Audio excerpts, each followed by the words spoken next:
Hürmetli vatandaş, bugünkü leksiyelerimizi başlayımız. Leksiyede size Gazi Rosa Washington'dan sözleyimiz. Bugünkü islağa 2021 yıl 9. ayının 21. günü. Bugünkü vaziyetin ise hürmetli vatandaş, hazır dedi canlı nazarı, Cungu'da Henda şirketinin gümran buluşu bütün dünya iktisadına tesir gösterdi. Bir ağız gel.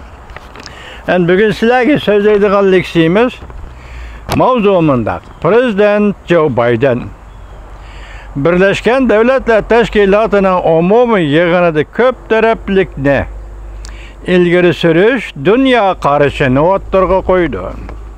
Mavzuda haber 9. ayının 21. günü Amerika avazının Xitay tili programı ilan kılındı. Haber mındak başlandı.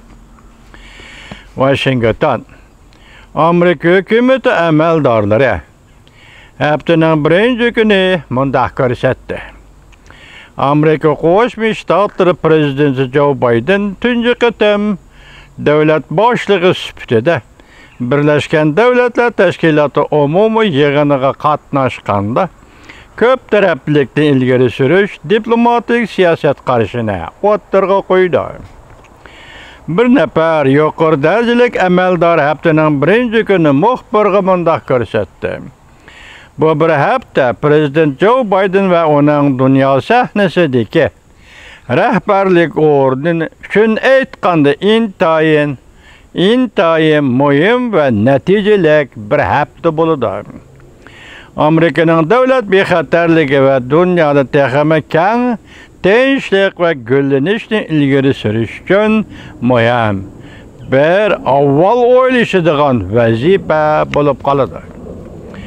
Bu meydanı sabık Prezident Trump o'tira qo'ygan Amerika avvalli afzal siyosatiga tubdan o'xshamaydi.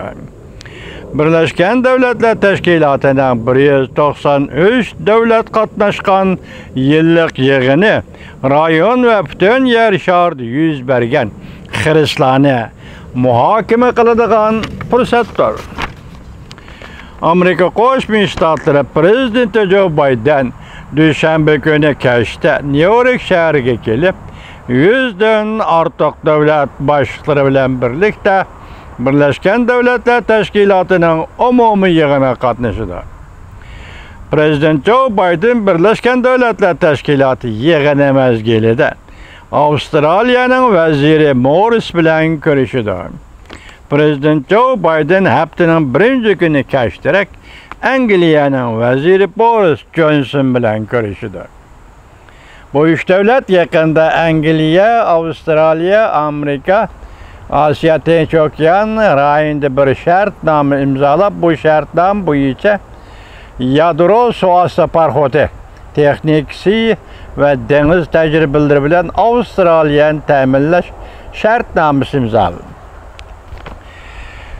Bu üç devlet ötki hafta bexatarlik şartnamesi ilan kılıp Avustralya'nı Amerika'nın yadro suası parxoti texnikisi ve Angliya deniz armiyası iqtidarı bilen teminleydiganligini ilan kıldı. Avustralya'nın indi Tinch Okyan rayında tehditga qarşı turuşuga yordam qiladiganligini ilan kıldı. Tahlilchilar mundaq hisobladi.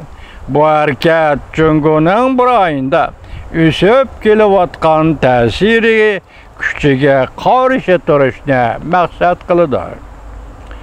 Cungu bilan bo'lgan to'qnash Prezident Joe Biden yana Afganistandan askari chekintirishning munozara xarakterli qarori to'g'risida to'xtaldi. Prezident Joe Biden mundaq ko'rsatdi.